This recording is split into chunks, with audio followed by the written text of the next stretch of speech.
And make sure you mute that page too as well. Okay. Huh. How do I do the watch party? I miss I miss being able to do that. Ah, there we go. That's Got it? cool. Yeah. Okay. Let me share it on my Facebook page. There you go.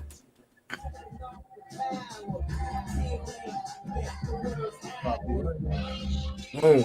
And we are running on my Twitch and my other stuff. So, should we act like we're ready? Are we ready? All right. Thank you all for tuning in to the Showtime and Kev podcast. I'm Corey Showtime. I'm Kevin Monroe. And together we are the Showtime and Kev podcast, but we cannot get started until Kevin scares all the white people appropriately with his island intros. Kevin, if you would be so kind. In the name of the one called Emperor Selassie, I conquering tribe of King of Kings and Santa Cruz Reggae Music Festival, Black Lives Matter, what the Ross are going up in this piece. Lord have mercy. Book. Fire, more fire. Oh, actually, we're in California. No more fire. No more fire. fire. We need no more fire. Oh man, no more fire. How you doing, Kev? How's the good life, bro? Oh man, just hanging in there, man. Just one week after the next. I was I was happy to get my ballot in the mail. That was pretty fun. Nice. Everybody in California gets their ballot in the mail now. As you can see, I voted. Biggie Smalls voted too, right there. He's got his I voted. But and the list for presidents, prime minister, president, and vice president, so on. Prime minister. Sorry, I forgot which country I was in. Sorry. Okay. For president and vice president, right next to Trump and Biden and all that. Was Kanye Omari West. That's why that's why I was playing Kanye Power as the intro. I was like, "Is this dude serious?" Like, I looked at the ballot, I thought it was a joke. I was like, "It's like, am I being punked?"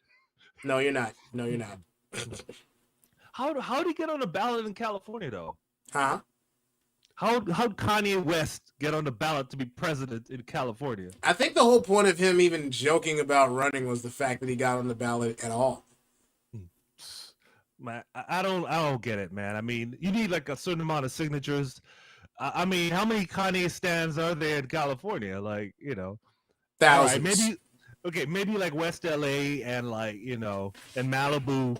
We love Yeezys, but beyond that, I mean, come on. There are probable hundreds of thousands, if not millions, of people that will vote for Kanye West for the simple fact that it's not voting for Trump and it's not voting for anybody else. So, and Kanye is for the children. Yeah, if you can afford $600 sneakers for your children, yeah. Yeah, exactly. We're living in bizarro world, man. I don't know if you expect me to actually have an answer for you because none of this shit makes sense, and it hasn't all year. Right.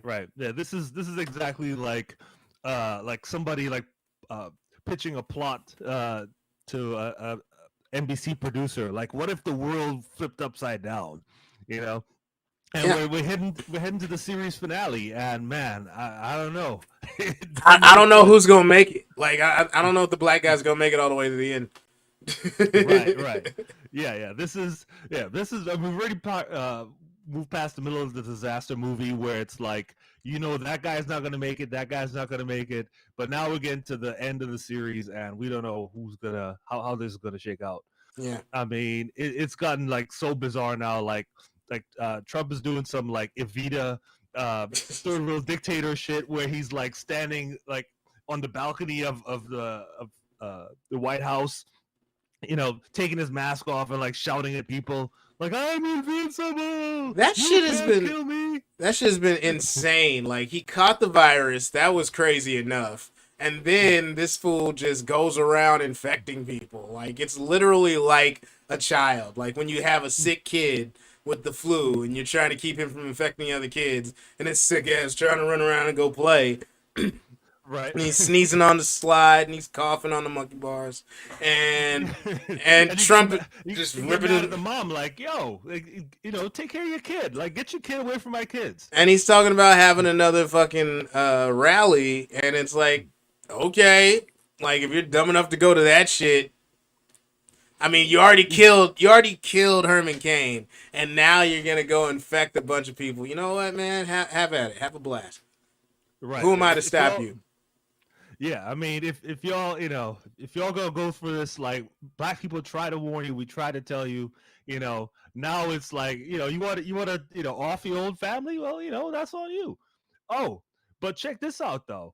The What's rally that he had on Saturday was mm-hmm. sponsored by Blexit. By what? Blexit Black Exit, which Mm. is an organization created by who? Candace Owens.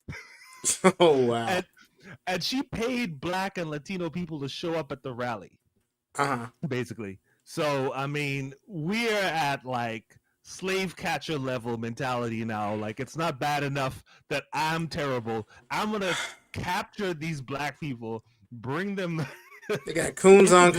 contract, Kevin. That's a damn shame, man. I mean, I mean, obviously there were slaves that told on the other slaves were trying to rebel, but I Mm-hmm. don't know about slaves trying to capture other slaves as slave catchers and try to bring them back. I think that's what Django was like going undercover as to go get his wife back in the movie. That's how unbelievable that particular premise is. No, that's true. That's true. He did pretend that he was, out to get the Negroes, and then he found his wife, and then like shot his way out. But yeah, I mean, it's crazy, man. Like, I mean, they gave those black people like a night at a hotel and like a $50 voucher at the buffet. And that's enough for a lot of black people, unfortunately. Like, that's like, this is the nicest I've ever been treated. In exchange for your life. I mean, I was Uh, getting less, so it's a yeah, damn shame. at least I got a vacation, right? Yep. Man, it's wild out here, man. Even out here in LA. So I was out in Echo Park, Silver Lake area yesterday, picking up my laundry, and these Trump trucks start pulling up, and they got the Mm-hmm. big Trump flags and the back to blue stuff, and they're blasting music, and of course everyone's like fuck you, Yeah. like giving them the finger and all that, and Mm-hmm. I'm like, we're playing into their game, Yeah. because all they're doing is videoing that shit. They're putting it up on Facebook or whatever and showing, see, look at these liberals, they hate us, Mm-hmm. right? And that's how you build a cult, man. Yeah, no. No, you, most definitely. And this isn't the first time this has happened. This isn't the first instance you're going to see of this in California. People like to think California is some liberal haven, but that's just near the water. Like, all the rest of California is more like Texas. And there's a lot of honestly there's a lot of unseasoned Americans that just want to be evil for the sake of being evil. Like, they just want to be assholes because they've seen someone else do it, and that's kind of the base that he's rallying, And we saw a bunch of that like a couple podcasts back when they were having a rally like while we were podcasting over in Beverly Hills, you know. Right. Yeah, I mean, they came out and we were just like, who the hell? Why would you go to Beverly Hills? I mean, you're not gonna like turn anybody in Beverly Hills into a Trump supporter that already isn't. Yeah, You know, so exactly. so, so you're right. They just want to be jerks, and they want the footage.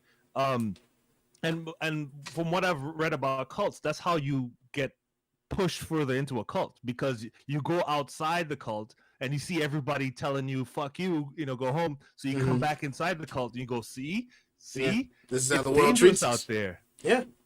You got to stay with us. It plays into the victim mentality a little bit. So it's like they all see themselves as this conscientious objector, or this like, oh no, we're on the side of right and you guys are persecuting us. That's why I think there's a war on Christmas. Is like, you guys couldn't be more on the winning side. What year is it? Year of what Lord? You know what I mean? So when white people try to pull the oh, we're the ones that are actually being oppressed card, they show up in mass because they have the masses to show up in, and it's stupid.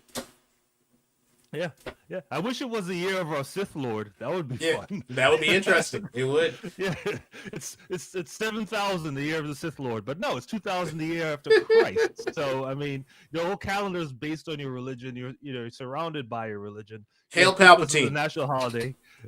Was that Hail Hail, Palpatine. Hail Palpatine? Uh, yeah, I don't know. I'm kind of soft on Palpatine. You know, I'm more of a Count Dooku kind of guy. But Well, he's dead, so you got to go with who your actual Sith leader is. Well, they're all dead. Star Wars is stupid now. sorry, we fall into a rat hole here. Into a blurred problem. You can't make a Star Wars reference with two nerds and not have that go off the rails for 5 minutes. It's going all the way in, man. But no, I mean, like the whole like cult idea of like putting people together and showing them that they belong here and those people are terrible. That's what all this is about. So I'm trying to tell people, if any of these Trump people show up in Hollywood, East Hollywood, Echo Park, Silver Lake, downtown LA, ignore them, because you start cursing at them, then they just go, aha, see. So it's like, I'm not gonna help you with your cult, dude. Like, go home and be mad at yourself. Don't come out here and be mad at me. And more importantly, they're all packing guns. They're all looking for a reason to use their Second Amendment rights. They're all looking for a reason to get into that fight that they know they can win because they purchased that big, expensive assault rifle. And I know AR stands for Armalite Rifle, and I am kind of a gun guy. I'm beginning to become one myself. But let's just be real. If you bring that shit to a fucking protest, you were doing it hoping that someone would, so you can feel like Rambo for 10 minutes before you realize, oh shit, I'm probably going to jail for the rest of my life. Yeah. I mean, there's no reason to bring a gun to a protest. I mean, the counter protesters, holding up the Black Lives Matter flags and placards, they're not armed.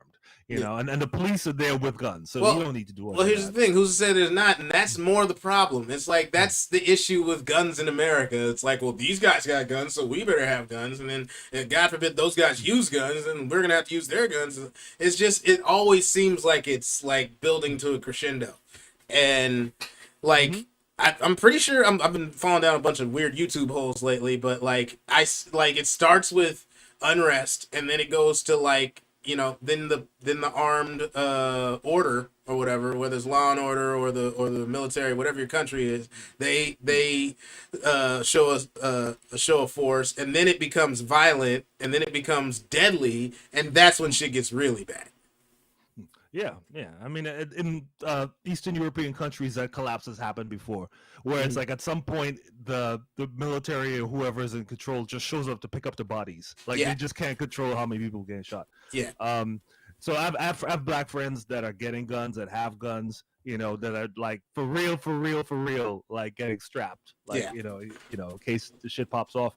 I personally, I don't like guns, and I'm a really huge target, so I'm pretty easy to shoot. I'm a wide target, but I got a low center of gravity, so if your recoil kicks up, I got a chance. You, on the other hand, are gonna catch all that recoil, so. Yeah, no. All I have is gazelle speed. Like that's pretty much. I just gotta avoid. I gotta matrix that shit. You can shoot at Kevin's feet and hit him in the chest. pretty much. So it's yeah. The recoil will still catch me. Yeah. So I'm kind of like fatalistic about it. Like, if it goes down like that, it goes down like that. But the whole like Candace Owen thing, man, it brought me to this statement that black people make in America that I didn't hear before, that now I get. Mm-hmm. They say all skin folk ain't kin folk. Yep. Wow. And I was like, what's that? Oh, so you get it now? yeah, I get it now. I'm like, all skin folk ain't kin folk. Okay. Mm-hmm. Okay. Like old boy in Kentucky, the attorney general. That story keeps getting dicier and dicier, doesn't it? Oh yeah. He just last week he decided to block grand jury testimony, make it secret.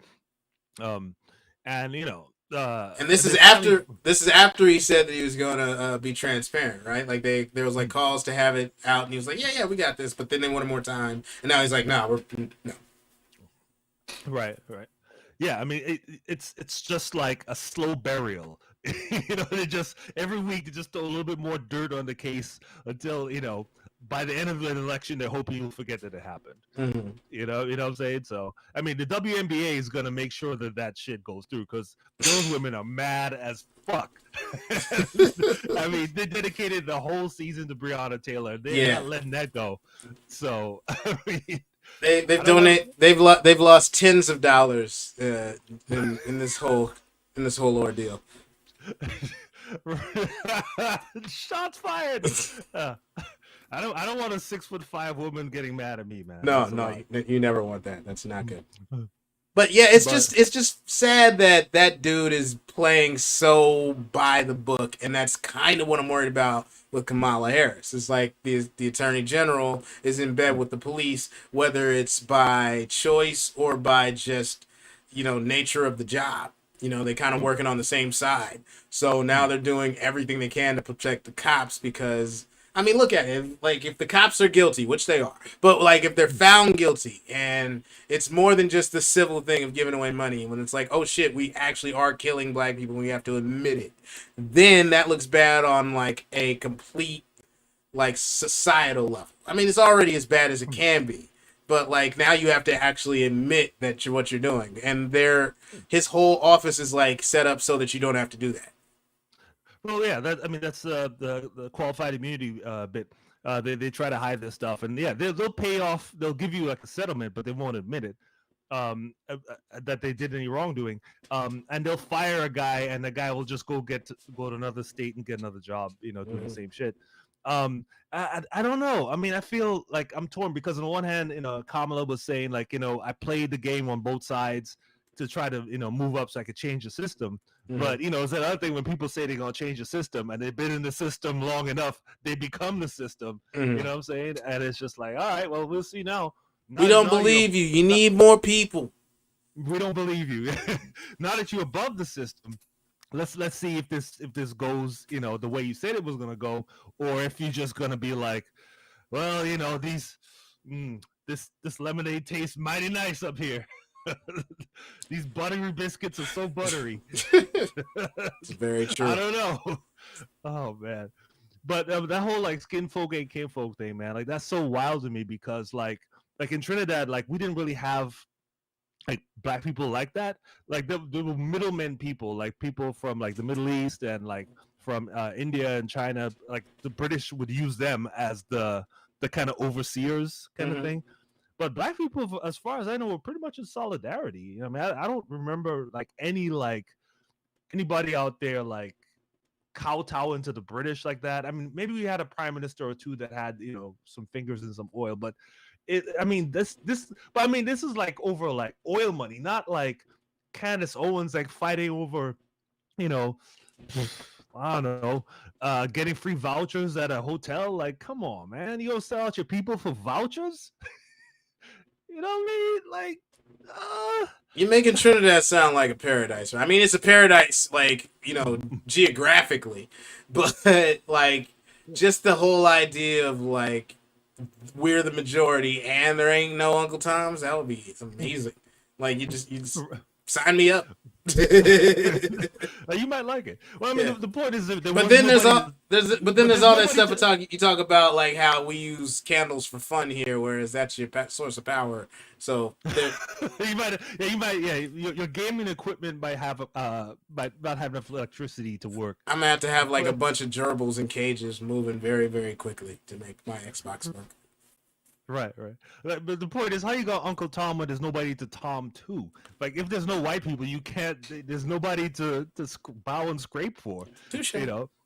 Whereas here in America, like, like Herman Cain died, and y'all still didn't get the memo. They legit forgot that nigga existed. Like in the moment he was in the ground, someone mentioned I think someone mentioned after Trump said he's gonna have a rally after catching COVID. It's like, sir, what about Herman Cain? Who? Like he forgot all about that dude. Like nobody in the Republican Party even remembers he was there. They said they're like Big Carson, who oh my God, Big Carson died. No, that was the other one. Oh, whew, thank God. Like they can't even tell. Like they don't it's so sad. Like Ben Like Carson. Herman Cain wasn't he friends with Frederick Douglass? Oh my god, Herman Cain cooned for nothing, for nothing. He wasn't even remembered. I'm pretty sure Right. his wife already married a white man. Like it's already over. That's so cold, though. That's so cold. I mean, it's Body like wasn't all even cold yet. They were stepping over this dude to make fucking speeches. right. As MC Breed said, "Ain't no future, ain't no frontin', man. Ain't no None. future, ain't no frontin'." That motherfucker. That's so cold though that he came out there and he waved the flag, he toed the party line, and then he went to the Tulsa rally. 2 weeks later, motherfuckers dead, and they just were like, "Oh well." You talk about a ride or die Republican, Herman Cain, and that motherfucker couldn't be more dead right now. So he did his job, and Trump didn't even recognize it. Didn't send a tweet, nothing. Didn't tag the nigga, nothing. And the fucked up thing is, he could still do it because Herman Cain's Twitter account is still going. I don't know who's running it, but the shit is hilarious. I mean, Herman Cain's Twitter account should just be like, "Boo, fuck you, niggas." The level of disrespect to that man's soul. I mean, he doesn't have one. He sold it, and this is exactly what happens, people. When you sell your soul, this is what you have to worry about. When you're dead, people are gonna step over your corpse like it wasn't even there. Like, oh my god. Right. Who put this big doorstop here? Can we get this moved, please? We're trying to open the door. He deserved it, but at the same time, they did him so unconscionably dirty. I can't imagine like doing all that, like not being invited to the cookouts, like being shunned by black people, all that, and then you just drop dead and you get nothing out of it. Yo, like, why would you do that? He was CEO of a pizza chain and hadn't pizza, and hadn't tasted seasoning for years. Oh man, that should be a cautionary tale, man. I mean, you should like call up Larry Elder and Candace Owens, Diamond and Silk, and all them, and just be like, okay, 2 words: Herman Cain. Yeah. And you know what's funny? By the way, you notice like that none of the motherfuckers are in the White House right now. Like Diamond and Silk, they're not allowed in the White House. What are you talking about? Like are you kidding me? They would have to disinfect everything, and that was like, and I'm not even talking about COVID. That'll just be on some old like how they used to put bleach in the pool when Dorothy Dandridge wanted to take a swim. right, like that level. Like okay, yeah, like who let these? Like no, let's just give them some food stamps and send them on their way. Exactly. Oh, and here's food stamps. I just realized something while you were talking. Herman Cain, Ben Carson, who's that other black dude that was part of the Republican, like something, I feel like it's Knight or something. They all got the same lineup. They don't have one. So, and the Attorney General of Kentucky. All these niggas don't have their shit together, so you can tell they can't be trusted. That is going down in history. That is the easiest indicator. Yo, if your boy ain't fresh or look like he ain't been lined up in years, obviously this dude is married to the enemy. Right, he's long gone. Like not white people, the enemy. Right. No, all white people are not the enemy, but there are white people that are the enemy. Yes. Not all white people are the enemy, but the enemy is white people. The lineup, the kind of like basic ass like I don't know if you remember Star Trek where they had like a black Vulcan. Yeah. Yeah, like his kind of lineup. Like, just like, oh damn. Like they got no barbershop on the Enterprise. I'm just remembering that dude. Like his shit was so like up to here. Yeah. They got a barbershop on the Enterprise, man. Come on, okay. we have to stop at Ferengi 2 to get a fade. Yo, you know what I always notice, Kevin? Like any sci-fi you watch, like there is no racism. And there isn't because, or there is, it's like built into the plot between like two different species. But there's very little racism in sci-fi films, and that's because it's fiction. So in this world of reality that we live in, a world where everyone gets along, green people and mermaids and orcs and dwarves and elves and black, white, this, that, and the third, all that getting along, that's a fantasy. I just kind of caught. Oh well, yeah. I mean, it's the idea is that if you encounter other species, then it's kind of ridiculous to look at your own species and be like, I can't sit next to this Negro, but I'll sit next to this 12-foot worm. Like, well, what the hell's that about? Your co-pilot's a Wookiee, but like you don't trust Lando. I don't. Right. Well, I mean, I don't trust Lando either. You never trust a nigga with a perm. Okay. Some things are universal, no matter what universe you're in. I'm sorry. I learned that at an early age. That's an excellent point. Never trust a nigga with a perm. That is very. You can put that on a T-shirt. That is like that sentence in its very essence. Never trust a nigga with a perm. That is a very good way to survive a lot of scams in life. Oh yeah. Who wears perms? Preachers, the Al Sharptons of the world, the pimps of the world, the guys selling multi-level marketing. Yeah. Any nigga wearing a perm in 2020 is not a trustworthy dude. Period. You're absolutely right. I don't trust him.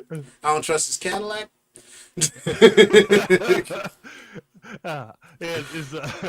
Watch probably hollow as hell. Yeah. Oh god. Man. So we had actual topics. I think we covered. We grazed the topics that we had today, but we covered some stuff. Well, we covered the first topic, which was Trump coming back and doing these paid performances. When he's paying people to show up in the audience. By the way, if you invite 2,000 people, 500 showed up, and they're mostly paid. Yeah.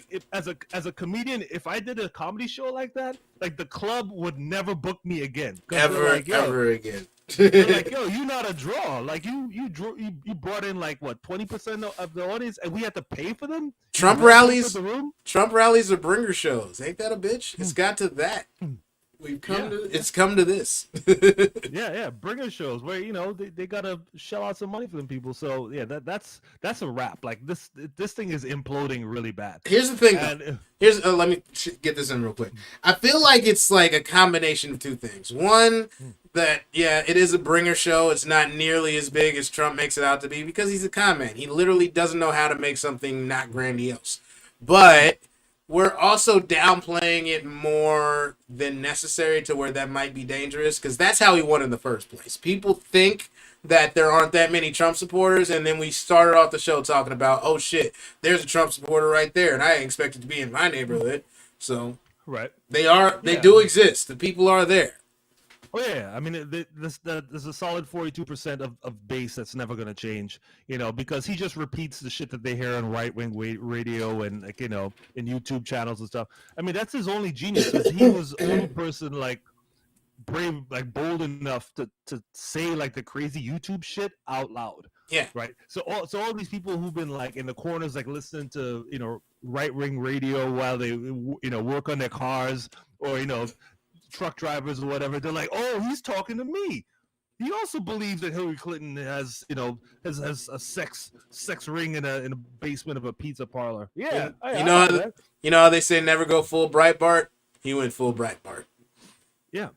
So I mean, and it worked. Those people are always going to come out for him, but I mean, but there's just not enough of them, and they're actually dying out. So, and the problem with this new campaign is that, well, the right wing has spent 30 years beating up Hillary Clinton, right? Mm-hmm. Even in the 90s, they were talking shit about Hillary Clinton. So by the time Trump came around, all he had to do was just repeat what they said. He basically just stole their homework. Just repeated verbatim. That sounds about right. He just repeated what they said, and that's it. So now he's struggling with Biden because they don't have the same 30-year campaign against Biden. And so that's why he's going back. Like last week, he was like, why isn't Hillary indicted? We need to get those emails. And we're like, dog, it's 2020. You using 20. He sounds like a old ass road comic that's still doing Monica Lewinsky jokes in 2020. Man, that's funny, man. Because I've talked to you about that very situation. like, yo, this material, yeah, this shit was funny in 2016, but yo, you can't be, Time out. It's like, nah, this shit might have been funny in 1994, but you're still doing fucking Monica Lewinsky blowjob jokes, bro. Like, come on, man. Yeah, in 2020, yeah. I mean, it's just like as a comedian, I'm just like this, like, your material, man. I mean, It's stale as shit. It's still like it dropped on the ground and it's still clattering on the floor. That's how stale your fucking material is. Yeah, and it's truly it's the phenomenon that's a lot of people are getting jaded by and saddened by and losing friends and family over is the phenomena that like you said, the 42% that isn't going to change, that have just devoted themselves to being deplorable. Like, because Trump has already showed that he stands for some of the worst type of behavior and ideals you could have, and these people are staunch about it. They're not changing their mind. They've doubled down. They've dug in. So I feel like a lot of people are hurt by the fact that a lot of people that they used to respect have gone that way. Oh yeah. There's definitely some families that are like falling off. People gone off the rails. People separated. Some people not gonna get their inheritance. Some people. I'm sorry, white people. You're not racist enough to stay in the will. I mean, yeah. I'm sorry. Some white people are just not gonna get 9 out of 35,000. I'm sorry. That's what's gonna happen. I'm sorry, you're not gonna get that house in Cleveland. For real though, like I thought I was gonna get a $50,000 starter loan so I could buy my first condo with my first husband. Nope, sorry. We talk. You don't like Trump enough. So, you don't get your typical white person middle class starter kit. Right. To the bottom with you. Yeah. So I mean, I feel like white people are suffering the most from Trump because it's definitely fucking up their futures. That's an excellent idea, man. I hadn't thought about that concept. Yeah, I mean, we're at where we're at. Like, for us, shit hasn't really changed that much. Yeah, the people like white people are all like, "Oh my god, isn't this terrible?" Black people are like, I mean, it's not the same. The playoffs, the NBA playoffs are later. I mean, like, it's the same shit. I mean, y'all. How are you doing, Karen? Are you okay? Are you? You can't walk your dog. Oh. Right. This shit is like normal for us. Like, the mass is tyranny to y'all. This is like I'm in the house. Like, this isn't even house arrest. This is like unemployment. Right. It's like Tuesday. Yeah. The only difference is that dude is saying the shit out loud that y'all say in private. That's exactly. It. Other than that, it's pretty much the same thing, man. So there's this. So I don't know if you saw the debates. I did not. The vice presidential debate. But everybody got a chance to do their little jokes about Kamala Harris and Pence. Mm-hmm. And the main joke was in the middle of the debate, flies sat on Mike Pence's head. Yep. And nobody said shit. And like, I feel like everybody got a chance to like do that Mike Pence fly joke. And to the point where like the Saturday Night Live cold opener last night was a whole thing about the fly. And I was just kind of thinking, like, how hard is it to write for like Saturday Night Live and stuff like that? Like, I mean, it can't be that hard to be a joke writer if like the same jokes I see on Facebook end up on Jimmy Kimmel and end up on Seth Meyers and end up on Saturday Night Live. Like, it's the same joke. Like they're paying those guys all this money, whereas a dude I know on Facebook who's an open mic comic came up with the same bit. Okay. To answer your question, how hard is it to get to be a writer on Saturday Night Live? It's extremely difficult. Not because you have to be extremely talented, like very, very witty writer, but because of the networking. Kevin, once we got out here, a lot of the times when we're chilling at a bar, pissed off about our careers, we're talking about like the Hollywood versus the comedy, and this is that. This is very much that. The Hollywood part matters much more than how funny you are. And it was frustrating for me just to like, I didn't watch the debates at all. I already voted. I don't care. I'm not even happy with who I voted for. I did it because I'm a fucking adult and I don't want to see, and I'm not a fan of mushroom clouds. But right. I woke up and I saw everybody made the same fucking joke, and that's where I'm like, this is the problem with comedy. Everybody thinks they can do it. Literally Right. everyone. Like, everybody thinks they're a comedian. That's why when you talk to people and you tell them you're a comedian in passing, they're like, oh, my friends think I should do stand up, or blah, blah, blah, blah. Nobody really respects it because they think it's just making a joke, and because everybody thinks they can make a joke, as evidenced by the joke everybody fucking made. Right, but they have a point to feel that way though, because if the joke that you made on Facebook shows up on Saturday Night Live, then you're like, oh, I have a chance here because I came up with this idea, Yeah. right? And it's like, no, you didn't. It's like hive mind. Everybody came up with the same idea. Flies sit on Mhm. shit. Mike Pence is shit. Yeah. Okay, great, got it.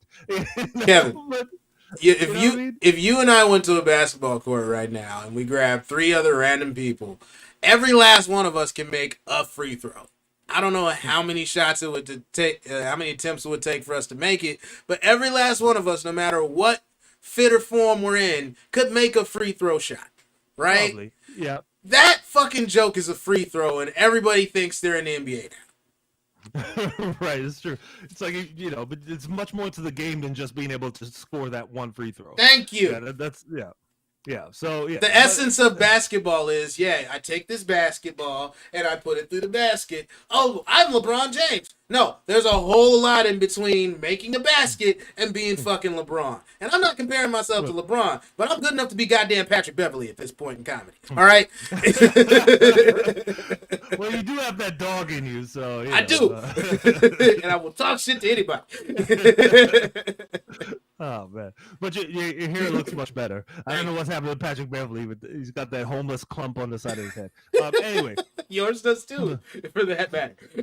much better than Patrick Beverly's.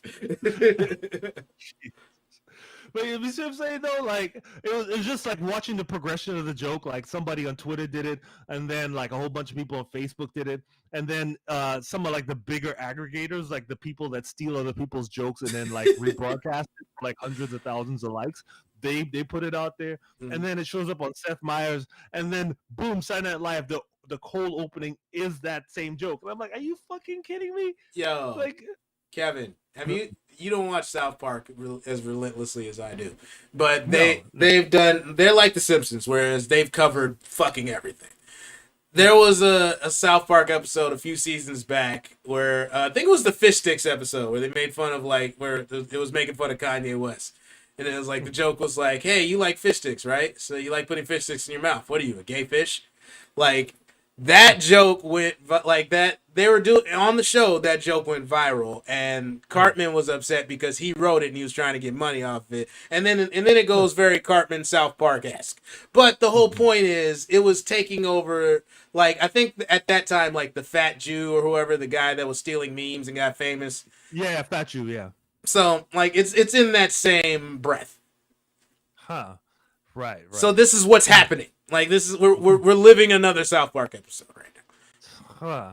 The people are just like from the ground up, just taking jokes and just like pushing them up, and then by the time they get above the surface, you who created it at the bottom, good luck trying to claim that you were the first person that did it. Exactly. You can put your stamp on the bottom of the meme. It doesn't matter. People keep cutting that shit off. They'll crop it. Yeah. I mean, that's one of the things that Fat Jew would do. He'd take people's Twitters and just like crop it and just like grab the material. And he made a lot of money. And then when he finally had to apologize, he didn't give the money back. I mean, no, they never do that. But here's what's crazy to me. It's like, I don't know what they talked about in the debate at all. Now, granted, I didn't watch, but most people that did watch only want to talk about the fucking fly. So, one, that means it was boring, and two, that means that most people really don't give a shit about what's going on right now. Yeah, to a certain degree. I mean, it's hard to get into policy. People aren't really tuned into policy at this point. I mean, right now people are just so like pressed, and so like it's hard to sit down and have a 45-minute discussion about the future of the economy when you're like motherfucker, I'll be evicted in 6 weeks if I don't get my check. So it's hard to Touche, Kevin. People don't have the patience for that. And number two, the other reason is because people like the debaters weren't answering the questions. I Sarah did Palin see would that ask, too. Like that Pence would say everything but the answer. yeah, and it's like so it became pointless. People tune out because they realize that you ask a point blank question and the guy just I want to talk about Iraq. It's like that's not the question, bro. So yeah, so people after like 15 minutes of that, people were like, well, fuck this. If they're just gonna stand up there and like do their talking points, I don't need to watch that. I wanted to see like a real back and forth. Yeah. So I mean, and uh, Kamala, she held her own, and she kind of blew up his spot when he kept trying to interrupt her by like telling her, hey, I'm speaking right now, shut the fuck up. I'm speaking. She gave him the mom look. No. That look, dog, is so deadly. Yeah. That's I'm gonna get an ass whooping when I get home. Yeah. Like it's a smile, but it's also like I'm hiding the violence behind my eyes right now. Oh yeah. That's when you're in public with your moms and you fuck it up, and she's like, "We'll talk about this when we get home." Oh. Which scares you because you know she's gonna have time to just dwell on it. Like she's sitting there smiling or not. Like it's not even smile. It's like if you ever work retail, there's that smile. There's your natural smile when someone says something that's funny, and then there's your I have to be here until 5 smile, right? So she's sitting there with her work polite on, like I'm gonna kick your little ass when we get home. Exactly. Yeah. That's perfect. Exactly. And that look she gives, like that thing, like it's that look she gives that is like that look your mom's gives you when she already knows the answer, but she wants to see if you're gonna lie. Oh, that's the worst. That is the worst. So where were you after school? I was at Kenny's house. No, the fuck you wasn't, little boy. Oh, really? Because I called Kenny's mom and that shit. That look. Every black kid knows that look. Oh yeah. Well, and you know that you already once you get that look, there's nothing left. Like there's no bargaining out of it. Like there's no like, okay, well I'll just pick up my room or I'll do the dishes. Like no, you already fucked up. The ass woman's coming. So you just make whatever arrangements you need to in your head. Just call your friends, prepare yourself. Yeah, they've caught you. There's no bargaining. There's nothing else. It's over for you. We already have you. Yeah, it's like assume I already know. Just confess. Right. Oh, I was at Kenny's house. Really? Let's give Kenny a call. No, don't call Kenny's mom. Don't call Kenny's mom. Hi, Mrs. Johnson. This is Kamala. But see, look, we're still not talking about the issues. Like, I still don't know where any of them stand. I just know Kamala's gonna lock up everybody. It doesn't matter. It doesn't matter because the whole point is to get these people out. Once they're done, then we can start like fighting Kamala on these things. That's really it, though. Like people keep trying to say, "Oh, like why is he doing this for black people? Or why aren't you doing this for these people? What is that?" Like, look, we've got one choice between Lex fucking Luthor, who's retarded, and something's reminding us of what shit used to be like. And you guys are choosing the Legion of Doom every fucking time. The Legion of Doom. Yeah, and this is Bizarro World Legion of Doom too. Like there's something wrong with them. Stupid Lex Luthor. This is so weird. The heads are all blocky. The skin is green. It's Bizarro World Lex Luthor. So I mean, it's just bad, man. I mean, do you really hate Obama that much that you want to blow up your own spot? Yes, they do.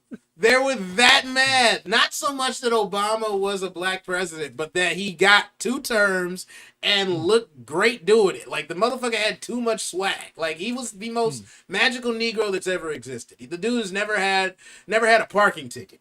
So, like, to see that example of a human being that's not white running shit, fuck them up. Yeah, it's gonna take some recalibration, I guess. He was a pretty magical Negro. Man. He was. Man, but I mean, they in this zone now where like, you know, they're in the space now where they're letting somebody like Trump like bring out the Nazis. And don't get me wrong, like Republicans were always Nazis. They were always Nazis, but the thing is they knew how to play the game. Mm. And the way you play the game, and you can go look this up yourself, is they go to all these conferences, you know, where the people waving Confederate flags and all that are there, take pictures with them, do lectures at their whatever, get their campaign money, and then as soon as they get elected, pretend they don't know those people at all. Like, Yeah. oh, I was just at the Heritage Foundation discussing traditional values, you know. But What? you can go and but you can Google it right now, Lindsey Graham Confederate flag. You'll see him stand next to people waving Confederate flags. Mitch McConnell stand next to people waving Confederate flags. These all guys, these people. These guys are politicians of the most racist states there are. How do you think they feel on a political level, on a policy level, on a systemic? I will make sure no one that looks like you ever has a chance for 100 years in these 7 zip codes as long as I'm in power type shit. Like that's how deep it goes. And people think this is checkers. It's chess. Yeah, no. Yeah, it's chess, and that's how they play. That's how they play the game. That's how they've always played the game. But the problem is Trump is too undisciplined and stupid to play the game that way. So he comes out waving the Confederate flag like, "Woo, white power, white power," and they're like, "Shh, no, not like that." Yes, but not like that. That's what's so frustrating about Trump. It's like people try to deny that he's racist, and like I almost can see their point because he's so stupid that it doesn't look like he has any agenda at all. He is racist. He does feel those same ways because let's not forget he was born in the 40s. All right, he comes from old white money. He knows how this whole thing works. He's probably if there is an Illuminati, he's part of it. But he's so fucking stupid and heavy-handed and crass that he's fucking up the game for the people that it's been working for the longest time. It works for Trump. Trump's played the game to where now he's in control of the game. And he's so dumb, he's fucking it up for everybody. And the most racist, the most systemic people that are trying to keep this shit the way it has been are like, bruh, you are going to fuck this up by being yourself. Right. For everybody, yeah. Yeah. I mean, we had this nice card game going on in the basement for years, making money. You're gonna be out there hooting and hollering, "Oh, look at this money I'm making in the card game!" Like, shut up, man. Yeah, it's like it's like you're talking about the card game instead of speakeasy, and Trump comes out with 2 big bags of money that the dollars are flopping off the side. So you're telling me the password to this underground casino is Jabberwocky? Okay. For real. I mean, another Goodfellas analogy. Like when they first made that heist, he told them, "Don't buy nothing flashy," and then dude shows up with a pink Cadillac and has got his girl in a mink stole, and De Niro went crazy on him. He's like, "I told you, don't buy nothing. Don't buy anything. Don't buy anything. What are you, stupid or what?" Yeah. So I mean, that's where we're at right now, man. Yeah. But before we run out of time, I mean, I just want to. I want to throw one last thing at these people. We got 13 minutes. We can get 2 things in here. Okay, cool. I just want to point at Lindsey Graham just to kind of piggyback on this whole like Republicans being Nazis for a long time. Lindsey Graham, they asked him about something about black people in South Carolina, which is always that's a bomb gonna go off in there somewhere. Literally and figuratively sometimes. Yeah. A lot of times literally. And Lindsey Graham came back and he said, well, any African American can go anywhere in South Carolina as long as they're conservative. And then everybody was like, or else what? What kind of statement is that, bro? If you're black, you can go anywhere in South Carolina as long as you're conservative. Otherwise, yeah. like you don't want your kind around here is what I meant to say. That's one of them comments where even the cameraman's like looking at the camera like, did this nigga just is that a threat? Okay. Like, you know what I'm saying? So like he's in trouble for saying that. But I don't know what Trump has on that dude, but I mean he's in a lot of trouble somehow. Yeah. All right. I really hope it's not because he's like secretly gay. Because if he is, like, man, nobody cares. Nah, I mean, but they all he might be, but we'll see.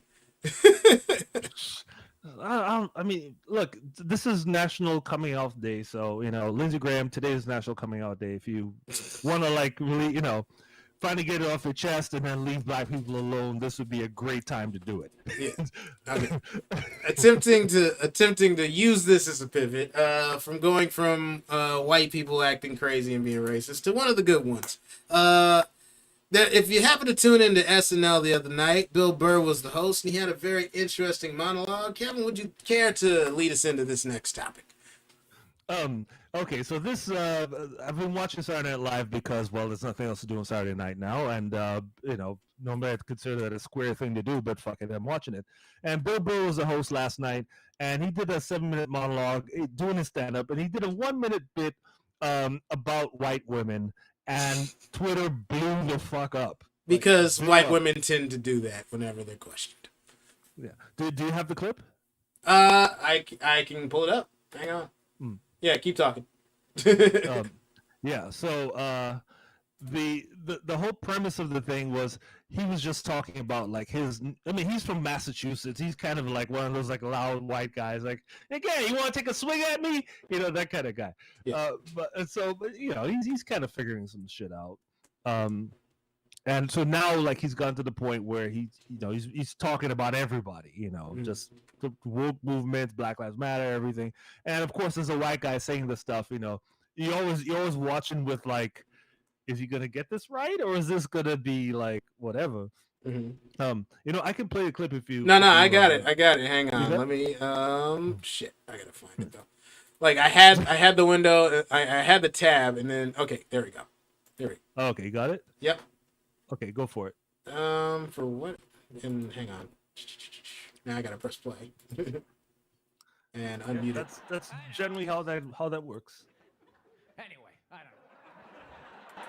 I guess. I love that the previous bit wasn't working, and he was like, plowing ahead. Let's talk. Classic. Let's talk white women here. Bill Burr. Shut up, so you can say the joke. White women, the amazing, play your accomplishments over the last few years. I got to tell you, the way white women somehow hijacked the woke movement. Generals around the world. It's playing right now. You don't hear it? Just to refresh your memory, the woke movement was supposed to be about people of color. Hang on. Not getting opportunities. I gotta wait for Kevin because he can't hear it for some reason. It's only coming in one-sided. All right, 1 second. This should probably help. Better? My grandparents are older.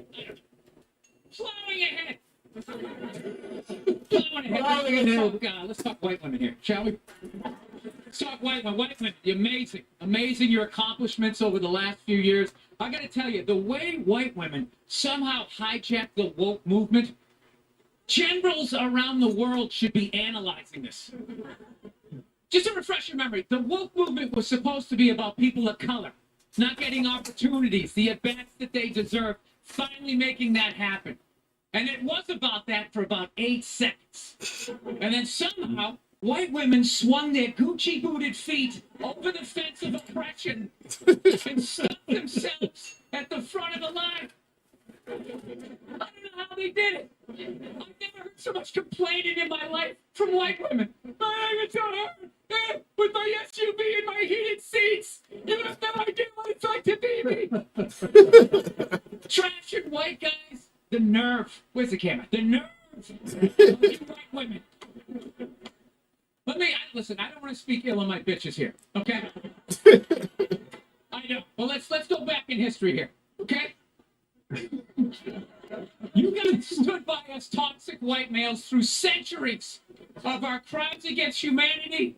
You rolled around in the blood money, and occasionally when you wanted to sneak off and hook up with a black dude, if you got caught, you said it wasn't consensual.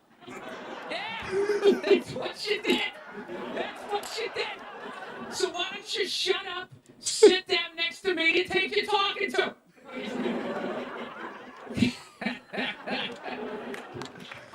There you go. That was flawless. Flawless victory.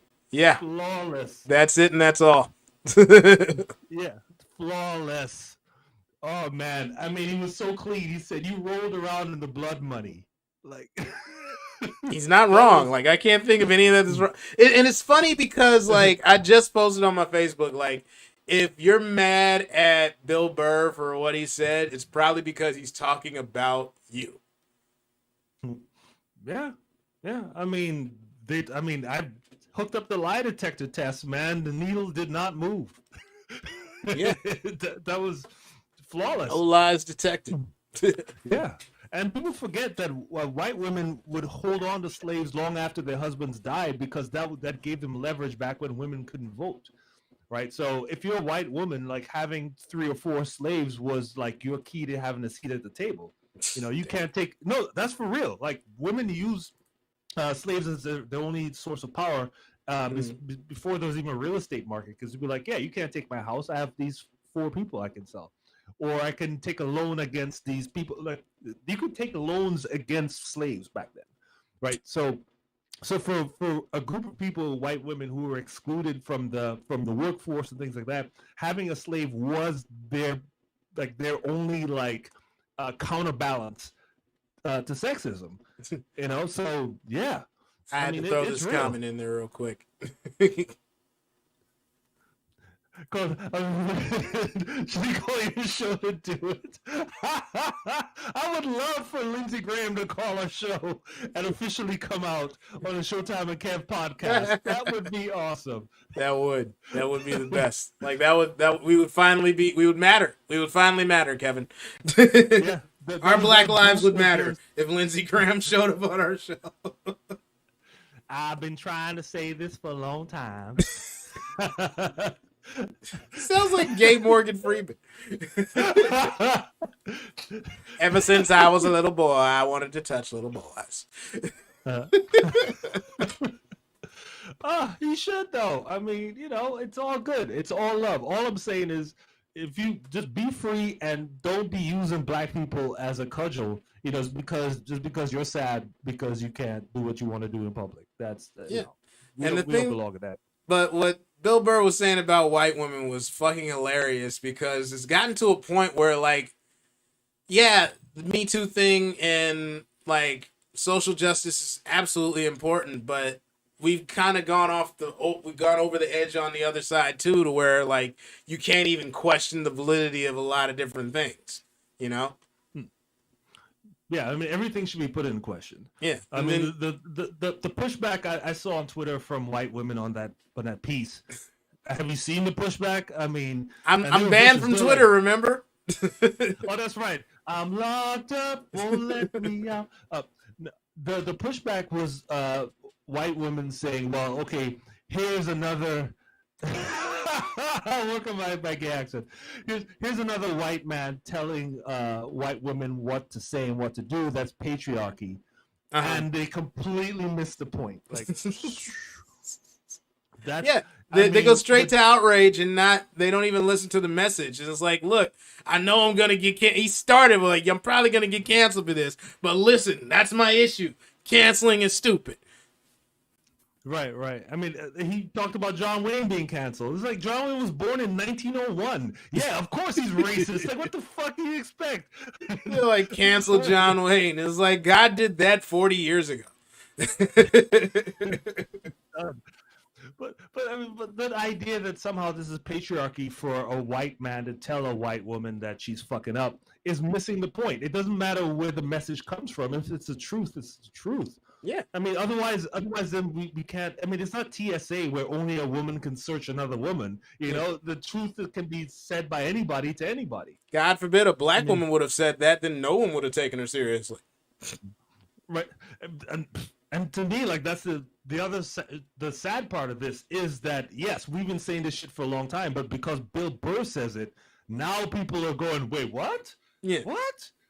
And in the same breath, I'm happy a white dude said it because, like, now, oh shit, now you have, by the rules, you have to listen to this guy, right? Patriarchy, he said it. Fucking, well, it's out there. Yeah. I mean, I don't care. Like, I mean, I do remember, like, you know, when I had a white girlfriend, I'd send her into the store to, like, do things like get refunds and shit like that. I'm like, I'm not trying to tussle with these people. You know, they'll listen to you. I don't have that level of pride. I just want the shit done. So Hell hath if I no send, fury like a Karen scorned, And exactly. So if you're calling out Karens, of course the backlash is going to be ridiculous. It's Karens. Like you're calling out you're kicking an actual hornet's nest. Right. Yeah. Yeah. It's the opposite of the Bay Hive. It's Karen Hive. It's like you're kicking a hornet's nest while wearing honey drawers. Yeah. Okay. Yeah. And the funniest thing about that is Bill Burr does not give a single solitary fuck what white women think because he's married to a black woman. Yeah, if anything, he's getting extra points. Yeah, for dropping them bees tonight. So I mean, so it doesn't matter to him. But the idea that somehow, because he's a white guy, like telling white women to shut up and sit down and listen, like that's patriarchy. It's ridiculous. You've missed the point. Yep. And I think I'm not even sure if you guys are deliberately missing the point. Yeah, I think they are. I think they've gotten to a point where they okay.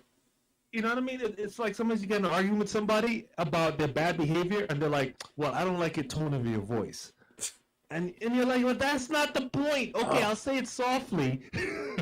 It's like, even if I say it politely with sugar on top, I'm still telling you to shut the fuck up and sit down because you need to shut the fuck up and sit down because you don't know what you're talking about. Like, he was absolutely right in the fact that they've hijacked all these different topics. Like, case in point, like with Colin Kaepernick. They completely hijacked the entire point of that movement. It was about police brutality, and they made it somehow about disrespecting the flag when actual fucking veterans backed him on that. And they still hijacked the narrative. So now they're trying to hijack the narrative that it's the patriarchy instead of the fact they're like, hey, maybe you guys need to be a little less insufferable and let the people that are actually being oppressed talk. Right. Yeah, you don't need to get to the front of the line and start waving your custom made jewelry or whatever. I mean, it's wild, man. Like some of these women, like one of them, like made jewelry out of like the broken glass from Black Lives Matter riot and was trying to sell it and given each jewelry piece the name of black people that were killed by the police. So you could buy the Trayvon or the George Floyd or the.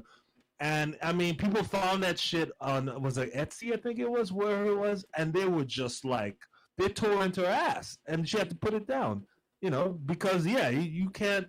It doesn't get more ridiculous than that. Yeah. But that's the kind of people that he's talking about. That they've hijacked these movements and they just keep going. Yep. It is what it is. Like you said, I can't see how people saying kneeling was. Daryl, we gotta have you on the show. Yeah, riot jewelry. Trust me, they will find a way to capitalize. Well, this is a capitalist country. People will capitalize on anything. Yeah. They took the broken glass from Ferguson and other places and turned them into jewelry and named them after black people that were killed. So you could buy the Trayvon, or you could buy the George Floyd, or you could buy the Breonna. I think they were calling them artisanal African adornments or some shit like that instead of riot jewelry. I mean, think of how deep in your white asshole you have to be to think that that's a good idea. Much less buy it. Yeah. Like, you have to be way deep. I mean, profiting off of black suffering has been a 5-century long process, but this has become absurd. Like, it's one thing to be like stealing jewels from the Congo. It's another thing to be like turning riot glass into jewelry. Like, you're getting to the edge cases here. Like, Brooklyn's mines now. Like, Michael Che was so on the nose with that shit. Like, white women that took Brooklyn. Biggie, how you feel about that? Not good at all. Like, he did not look happy. He's looked so perturbed, for lack of a better word. I apologize, Biggie Smalls. We could have done better by you, man. All right, we got to wrap this up, man.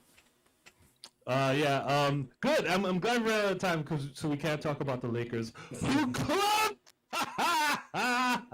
Hey, Yo, closing it out tonight though, man. So dude, LeBron was triple teamed in the corner. Triple team. That means there was like 3 extra dudes just hanging out. Give the ball to Danny Green, top of the key.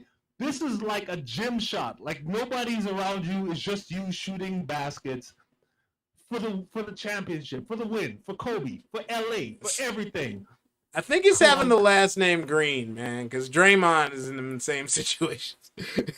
So that's what it feels like. We got Draymond Green out there wide open, and the rest of the team just look like Stephen A. Smith. Just right. Hey, don't bring my Warriors into this. This is a Lakers mess, okay? Don't try to like drag us into it. I was trying to end the show. You asked for it. You got it, nigga. Shit. Anyway, Lakers in 6. If they lose tonight, man, I'm putting my money on the Heat, man. For real. I would too. That's why they're not gonna lose tonight. Shit, man. Well, we'll see what happens. Oh wow. Where are their names? Yeah, that's you fucking found terrible. it. Okay, yeah. Where are their names? Yeah, it's not a. It's. I wish I was joking. Yeah. I wish. Sometimes our humor is life is way more fucked up than anything we could ever come up with. Yep, it's darkness. Darkness is.